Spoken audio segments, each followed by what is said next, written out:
मूलाधार का आधार सिद्धि, औषधि और इसको सिद्ध करने के लिए मुद्राओं का ज्ञान करवा रहा हूँ। जिस प्रकार किसी महल की जड़, मूल या नींव मजबूत होगी तो वह महल बहुत मजबूत होगा, कई वर्षों तक टिका हुआ रहेगा। और जिस प्रकार एक वृक्ष है, उस वृक्ष की जड़ मूल मजबूत होगी तो कितना ही बवंडर आ जाए, कितना ही तूफान आ जाए, तो भी उस वृक्ष का कुछ नहीं बिगड़ता है। जिस प्रकार निहारिकाओं से पदार्थ बहकर सूर्य के माध्यम से पृथ्वी पर आता है, पृथ्वी का परिपोषण करता है, उसी प्रकार हमारे मस्तिष्क में जो द्रव है वो सुषुम्ना मार्ग से बह करके और मूलाधार में आता है और मूलाधार को परिपुष्ट करता है, जिससे कुंडली के मंत्र भी सिद्ध होते हैं। तो ये मूलाधार है भाई। मूलाधार प्रत्येक जो आधार, प्रत्येक जो है चक्र है, प्रत्येक चक्र के 10-12 आधार अलग अलग, एक से नहीं है। मूलाधार के 10-12, मूलाधार चक्र के 10-12 आधार अलग है, और आगे स्वादिष्ठान के, मणिपुर के, सबके अलग अलग आधार। तो इसका आधार है स्थिति, इसका रंग लाल है, इसके अंदर 4 दल हैं। 4 दल के ऊपर वम वम सम सम सम सम सम, ये 4 अक्षर रटने पड़ते, मंत्र जाप करना पड़ता है। इसका तत्व बीज है, वो मूल जिसे कहते हैं, वो लम है। ल के ऊपर चंद्र बिंदु, लम लम लम, आंखें बंद कर लीजिए और नेत्र हाथ यहाँ रख लीजिए, पद्मासन लगा लीजिए, और जो जल का लोटा सामने तांबे का पात्र में, और अगरबत्ती लगा करके आप मूलाधार को जगाने के लिए लम लम लम लम नाम का मंत्र जपिए। मूलाधार जब सिद्ध हो जाएगा। देखो ये चिदृष्ट, इसका वाहन हाथी है, और जैसे हाथी मस्ती से चलता है ना, वैसे इसका जो है गति जो है मस्त है। और इसके जो है कर्मेंद्रियां ये गुदा है, और इसकी ज्ञानेंद्रियां नासिका है। इसका गुण रस जिसे कहते हैं वो गंध है। इस प्रकार ये इसके आधार हैं भाई मूलाधार के।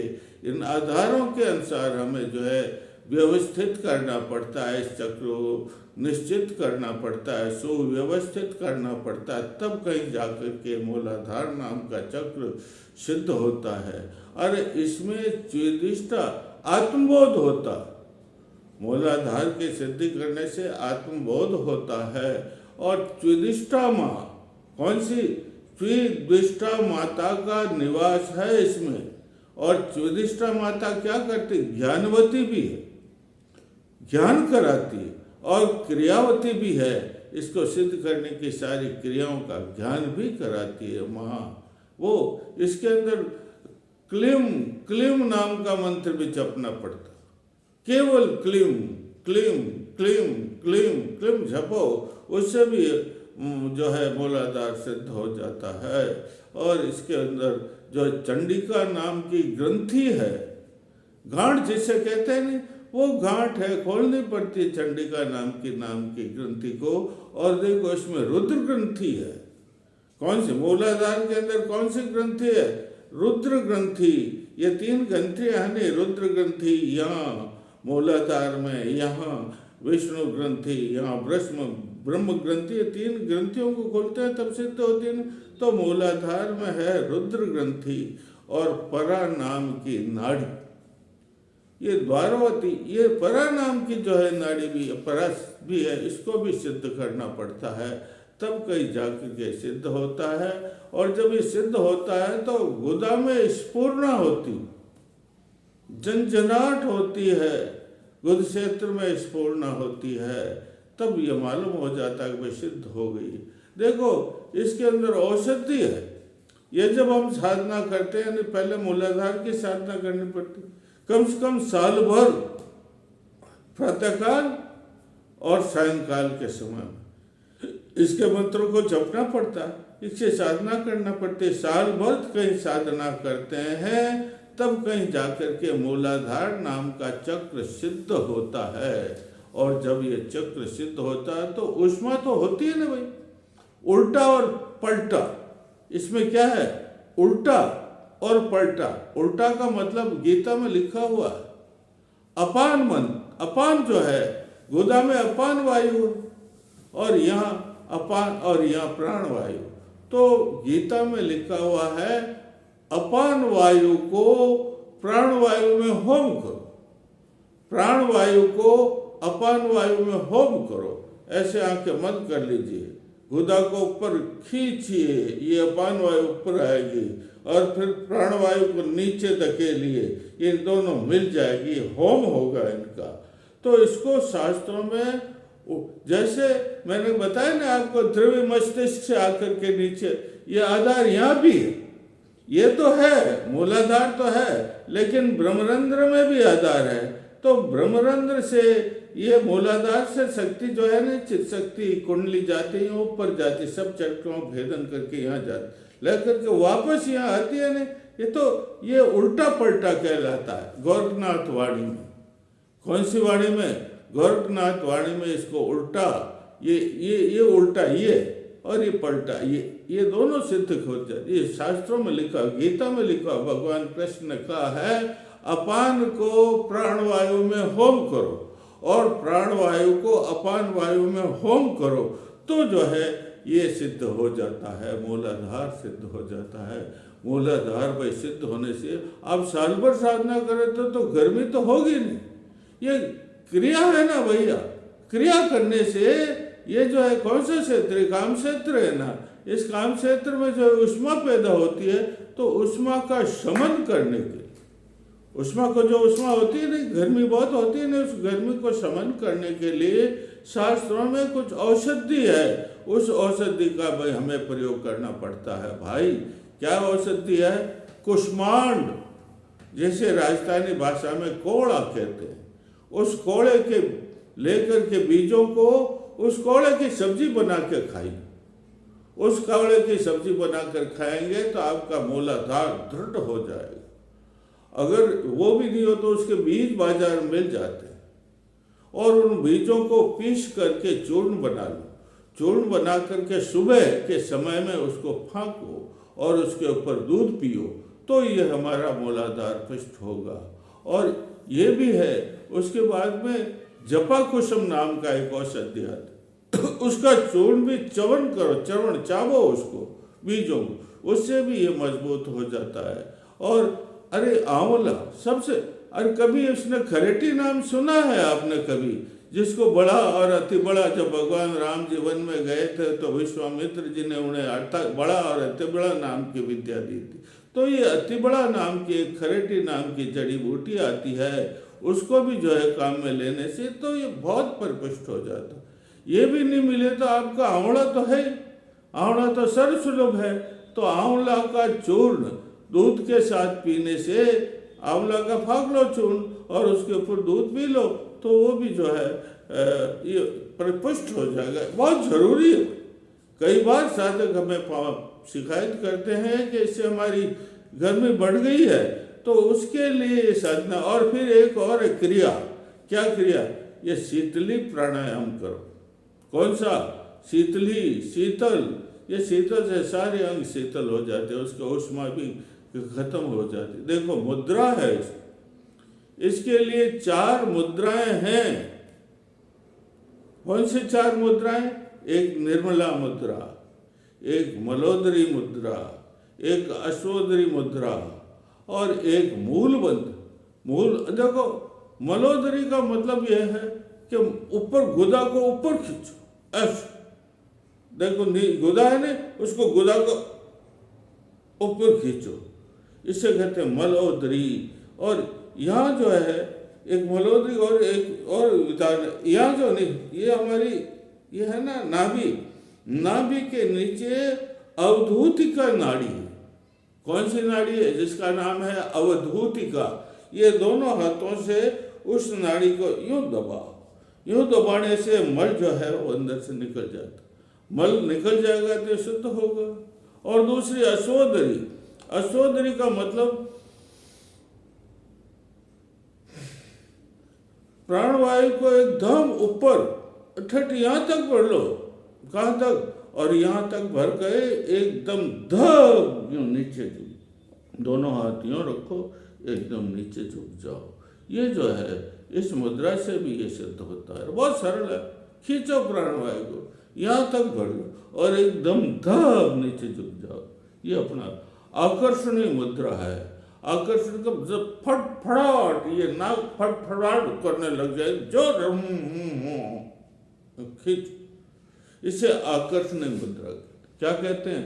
ये देखो मलोदरी, देखो अशोदरी, देखो आकर्षणी, ये मुद्राएं हैं।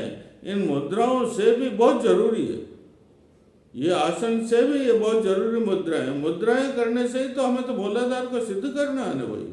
मूलाधार आप सिद्ध करोगे तो ऊपर के चक्र सिद्ध होंगे नहीं, और मूलाधार ही चक्र सिद्ध नहीं है तो ऊपर स्वादिष्ठान, मणिपुर, अनाहत वगैरह विशुद्ध कैसे सिद्ध होंगे?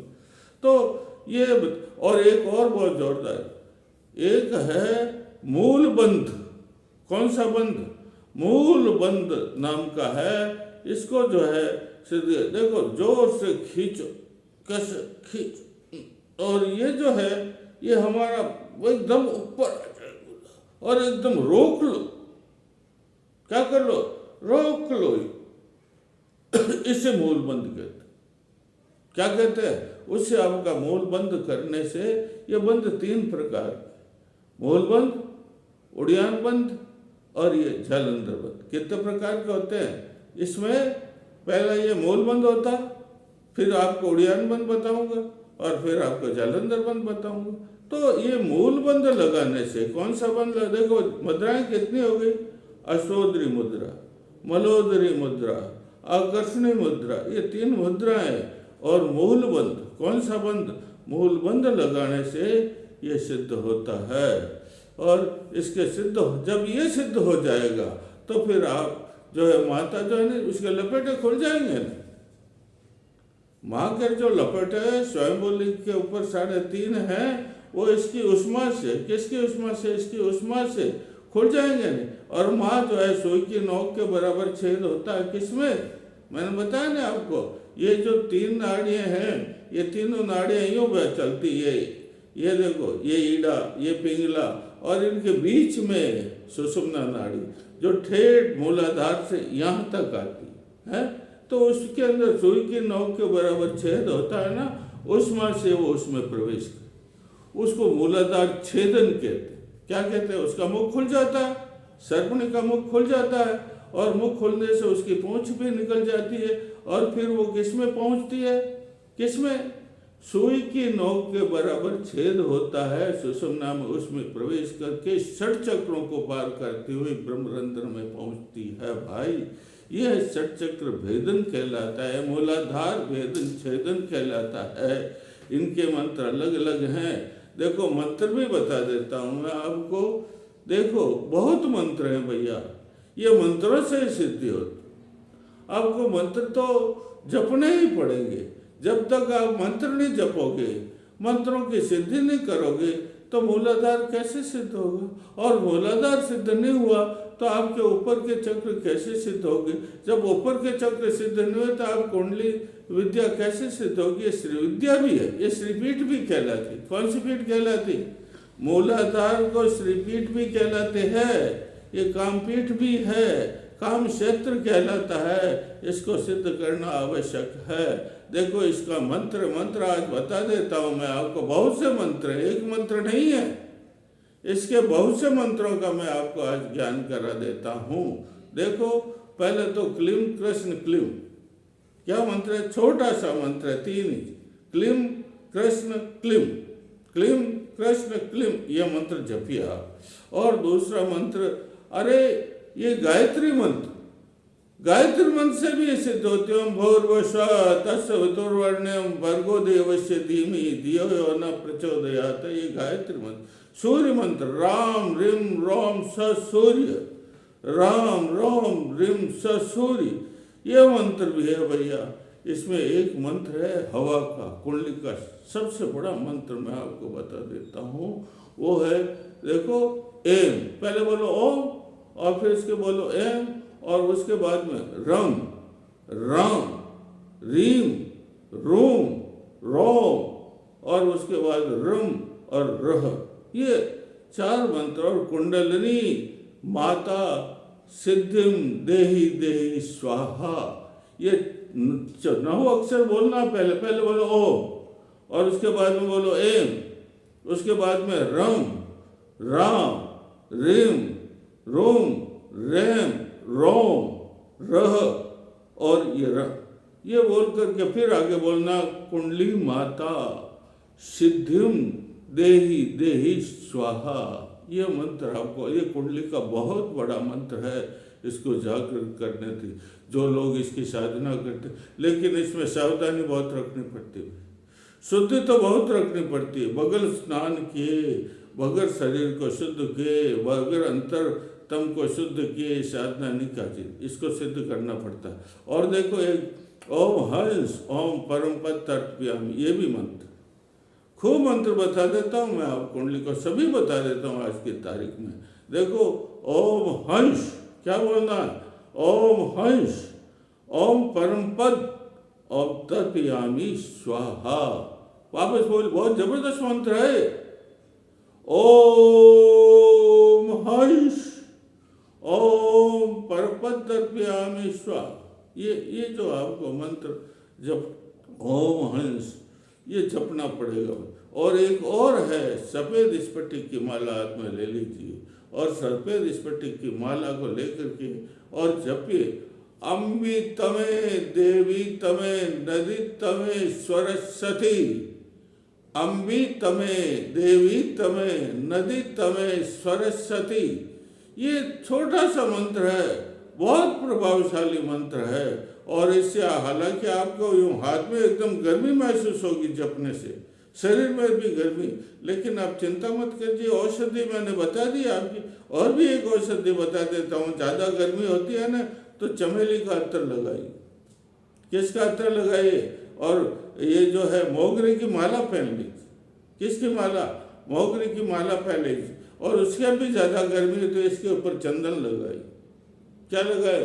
चंदन को घिसो, घिस करके उसको चंदन को यहाँ लगा दीजिए आप, तो ये उसकी गर्मी शमन हो जाएगी। तो कौन सा मंत्र? ओम हंस ओम परम पद तर्पयामि ओम फट स्वाहा। कौन? ये सबसे ज़्यादा ओम हंस ओम परम पद तर्पयामि ओम फट स्वाहा। और एक और मंत्र है, वो बता रहा ना, अम्बी तमे देवी तमे नदी तमे सरस्वती। अम्बाओं में तुम श्रेष्ठ हो कुंडलिनी, और नदियों में तुम श्रेष्ठ हो कुंडली। ये जपता रहना चाहिए। और हंस परम पद तर्पयामि फट स्वाहा, ये भी जपते रहना चाहिए। तो इस प्रकार के और भी मंत्र बताऊँ, एकदम बताने से तो सब गड़बड़ हो जाता भैया। और आप इतनी साधना भी आपके पास संग्रह करो, ये मंत्र आपको दुर्लभ मिलेंगे। आप संग्रह की, जब आप इसको सुनते हो मेरे प्रवचन को, तो आप इसको संग्रह कीजिए। कितने ही ग्रंथों को आप अध्ययन करेंगे, कितना ही वाङ्मय का आप अध्ययन करेंगे, तब कहीं आपको जाके ये मिलेगा। नहीं तो 1-2 मंत्र तो हर एक ही बता देता है। और भी मैं बहुत से मंत्र में आपको, जो जो मेरी साधना है, जो जो मैं कम से कम 1 महीने तक ये प्रवचन करूँगा कुंडली जागरण का, तब तक आपको सब ये बता रहूँगा। बोले कुंडली माता की जय।